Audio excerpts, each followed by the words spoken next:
moment my financial advisor told me to wire every dollar out of my joint account and say nothing, I thought he'd lost his mind. I remember sitting across from him in his office, this small cluttered room that smelled like old coffee and printer ink, and thinking, Miles, you have been managing my family's money for 11 years. You knew my grandfather. You helped me set up my first IRA at 22. Why are you asking me to do something that sounds insane? He didn't explain right away. He just looked at me over the rim of his glasses and said, "Trust me for 72 hours. After that, you'll understand everything." I drove home with my hands tight on the wheel, heart hammering, not because I doubted Miles, but because I was starting to suspect he was right about something I didn't want to be true. My name is Nadia. I'm 31. I work in hospital administration, which sounds boring until you realize it means I spend my days watching people in crisis and learning very quickly how to stay calm when everything around you is falling apart. That skill, it turned out, was the most useful thing I owned when my husband's family decided to come for me. My husband is Owen's older brother. His name is Theo, and we'd been married 4 years when my grandfather passed and left me his property, a lake house in Michigan that had been in our family for 3 generations, plus a cash inheritance of $340,000 that my grandfather had been quietly saving for decades. He was a man who bought used cars, brought his lunch to work every day of his adult life, and never once complained. He called it his quiet money. He said it was for the person in the family who actually understood patience. He left it to me. My grandfather's attorney contacted me on a Thursday afternoon in October. By Thursday night, my mother-in-law already knew. I didn't tell her. I hadn't told anyone except Theo. That should have been the first sign. The second sign came at dinner that Sunday. My mother-in-law cooked pot roast, which she only does when she wants something.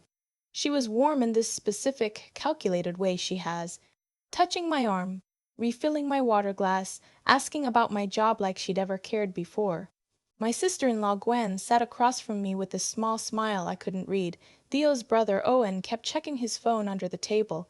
At some point my father-in-law cleared his throat and said, "So Nadia, we heard about your grandfather. We're so sorry." I thanked him. Then he said, "You know, it might make sense to think about putting that property in a family trust, for protection, so it doesn't get tangled up if anything ever happens."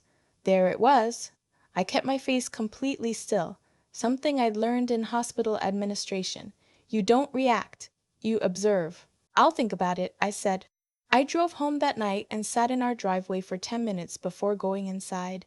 Theo had been quiet during the whole dinner. Not uncomfortable quiet, more like waiting quiet. I noticed that too. The next morning I called Miles. I told him what happened. There was a long pause on his end, and then he said, "Nadia, I need you to come in. Don't talk to them again about the inheritance until we meet."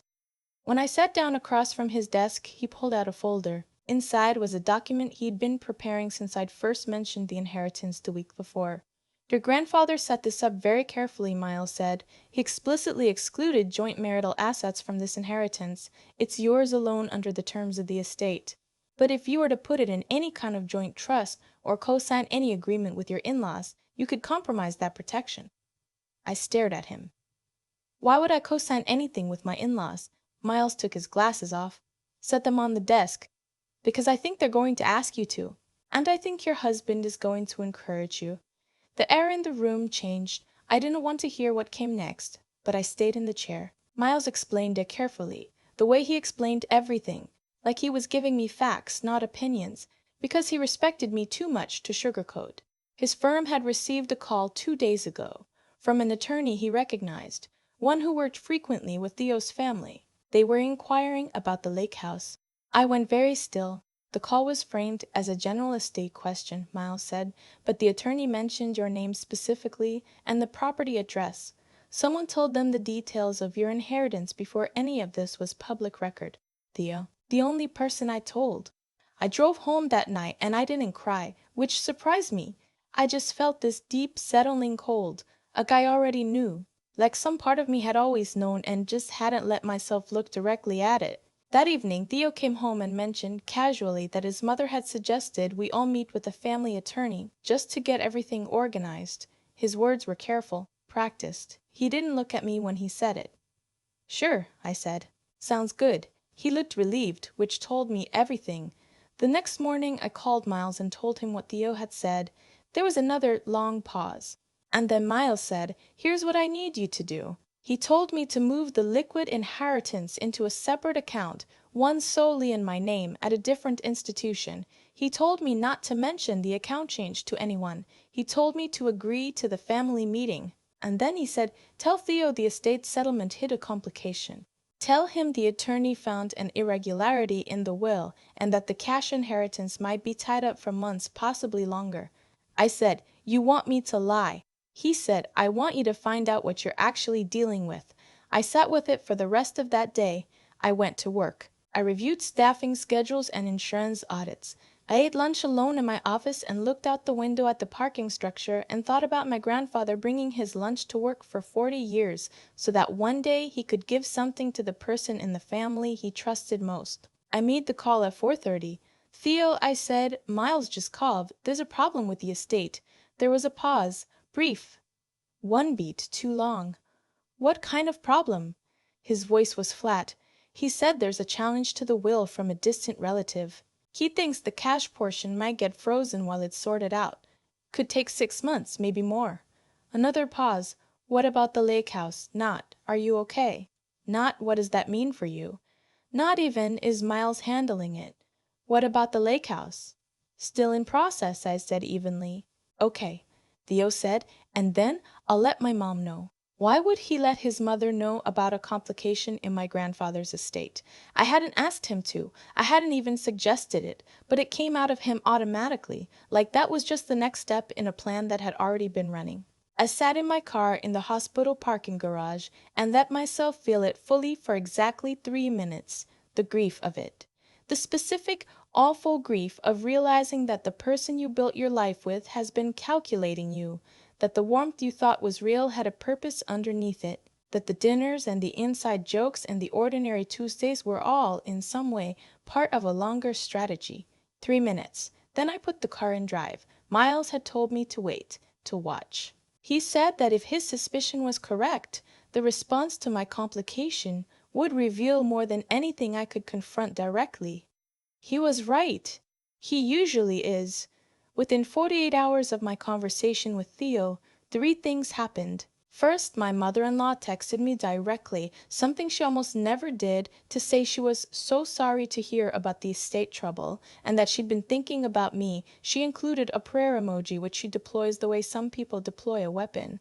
Second, Gwen called, also unusual, to ask if I'd spoken to a particular attorney she knew. She said he was very good at estate complications. She texted me his number before I'd even answered her question. Third, Theo came home on a Wednesday and sat down across from me at the kitchen table and told me, with a face arranged into something like concern, that his family was worried about me being taken advantage of, that Miles was old school and not aggressive enough, that I should consider letting the family help navigate this. Navigate. Such a careful word. I looked at my husband across that table and I saw something I hadn't let myself see before. He wasn't nervous. He wasn't sad for me. He was managing me. There's a difference, and once you see it, you can't unsee it. I said, "You're right. Maybe I should get a second opinion." He nodded, visibly relaxing. "I think that's smart." 2 days later, Miles called me back and said it was time. He'd done what he needed to do, and he wanted me to set up the family meeting I'd been agreeing to because he was going to come with me. The meeting was at my mother-in-law's house on a Saturday morning. Her dining room table had been cleared off, which she only does when there's business. The attorney Gwen had recommended named Ferris, who had a very smooth handshake and eyes that never quite landed on mine, was already seated when I arrived.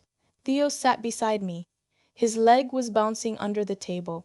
His mother sat at the head with her hands folded. Gwen was there, and Owen, and my father-in-law, who had the look of a man who wanted to be anywhere else. Ferris opened a folder. He spoke warmly about estate planning, about the wisdom of consolidating assets for family stability. He said the words protection and security several times like he was reading from a script. Then he slid a document across the table toward me, a co-ownership agreement for the lake house, naming Theo and his parents as co-trustees, buried in paragraph 7, and I only found it because Miles had told me exactly where to look, was a clause granting Theo's family the right to sell the property with a simple majority vote without my consent, in the event of financial hardship as defined by them. I read the paragraph twice.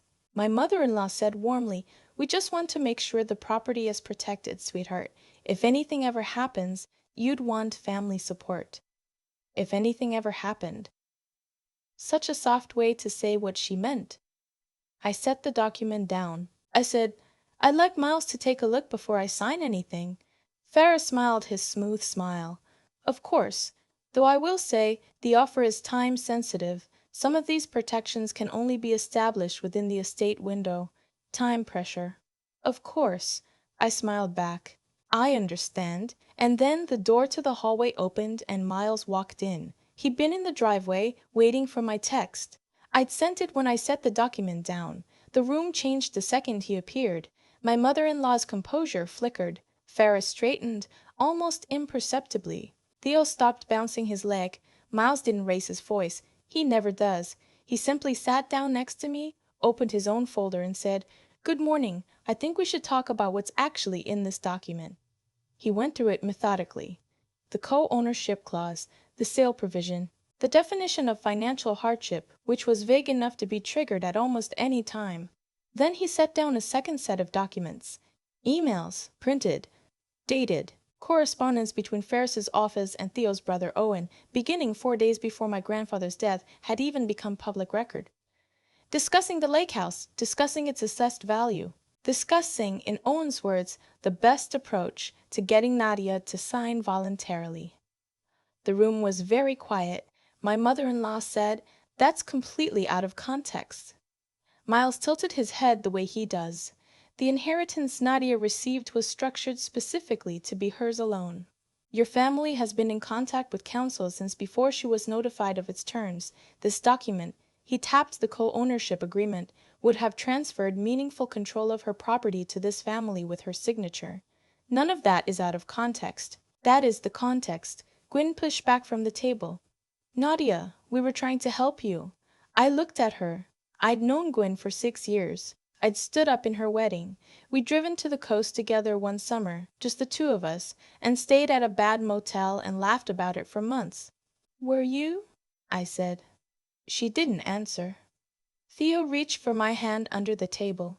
I moved it. My father-in-law stood up. "This is not what this family is about." "Dad," Owen said quietly, like a warning. And that small word, that quiet tone, the way Owen said it like he was trying to shut down a performance, told me my father-in-law hadn't been part of it. He looked genuinely shaken. There was something small and sad about that. About discovering that even within the people who were wrong there are gradations. Miles spoke calmly. "Nadia is under no obligation to sign anything today, and I would advise her not to. The estate is settled cleanly, in her name. The cash assets have already been secured in an account not accessible to anyone in this room. The lake house remains solely hers. What happens next is her decision." My mother-in-law's face went through several things in about 4 seconds. Then she turned to me with the kind of expression people have when they realize the levers they've always used aren't attached to anything anymore. "We raised that boy for you," she said. "We welcomed you into this family. After everything we've done—" "You've done," I said, "was your choice. You don't get to invoice me for it." Theo finally spoke. His voice was low and strange, like he was choosing between 2 different versions of himself in real time. "Nadia, I didn't know it would go this far." I looked at him for a long moment. At the face I'd looked at every morning for 4 years. At the person I'd assumed was on my side by default, by love, by the basic contract of marriage. "You told them about the inheritance the night I told you," I said. "You called your mother before I'd even spoken to Miles. And when I told you there was a complication, the first thing you asked about was the lake house. Not me. The lake house." He didn't deny it. That was somehow the hardest part. Miles touched my arm once, lightly. His signal. I'd asked him to give me one because I knew I'd need it. A small anchor to keep me from disappearing into how much this hurt. I took a breath. "I'm not signing anything," I said. And I'd like everyone except my father-in-law to know that if I receive any further legal contact from Ferris's office, or from anyone in this family in regard to my inheritance, Miles will be filing immediately." Ferris gathered his folder. Owen wouldn't look at me. Gwen left without speaking.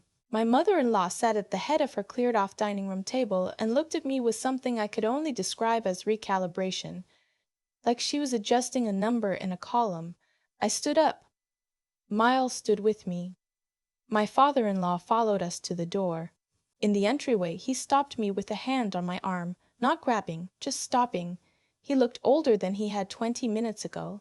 "I didn't know what they were planning," he said. "I want you to know that." I believed him. I still do. I nodded and said, "I know." He let go of my arm, and Miles and I walked out into the November air and stood beside my car. He didn't say, "I told you so." He's not built that way. He just let out a long breath and said, "You held up well in there. I wanted to leave about 15 times. I know. You didn't." I drove home to the house I shared with Theo for now, and sat in the driveway for a while. The maple tree in the front yard had gone completely bare in the last week. I'd meant to rake the leaves and kept putting it off. Strange, the things you notice when everything else gets very large. Miles had one more thing to tell me. He'd mentioned it briefly at the office, said he'd explain fully after the meeting. He called me that evening while I was sitting in the kitchen with a cup of tea, and he said there was something I needed to know about my grandfather's estate that he'd held back until he was certain I could receive it clearly. My grandfather, it turned out, had been aware of Theo's family for years. He'd never said anything to me directly. He wasn't that kind of man. But in the final codicil to his will, filed 6 months before he died, he had added a specific clause stating that the lake house could not be transferred, co-owned, or jointly held with any person or entity connected to my husband's family by name. He'd listed them, all of them, including Theo. Miles read it to me slowly over the phone. My grandfather, who bought used cars and brought his lunch to work and called his savings his quiet money, who sat with me on the porch of that lake house every summer of my childhood and told me that the most important thing a person could have was options, not money, not property, options. He'd seen it coming, years before I could, and he built it into the document without ever once warning me, because he knew I needed to find out for myself. At the bottom of the codicil, his attorney told Miles my grandfather had written a personal note, not legally binding, just a note. It said, "She'll know what to do." I sat in my kitchen for a long time after Miles hung up. The tea went cold. The kitchen got dark and I didn't turn on the lights. Then I got up, rinsed my cup, and started figuring out what came next. The lake house is still mine. I'm up there now, actually. It's March, the lake is still half frozen, and I drove up alone last weekend with a bag of groceries and my grandfather's old wool blanket. I sat on the porch in the cold with a cup of coffee and watched the ice shift in the early light. And I thought about options. I thought about what it means to build something quietly over 40 years and hand it to the person you trust most. I thought about how my grandfather never once told me I was his favorite, but he showed me in every way that mattered. And I thought about the difference between people who love you and people who've simply decided you're useful, and how sometimes the most important thing you can do is let them show you which one they are before you sign anything. The ice will be gone by April. I'm going to open the windows and air the whole place out. And I'm never going to let anyone tell me what to do with something I was trusted to keep.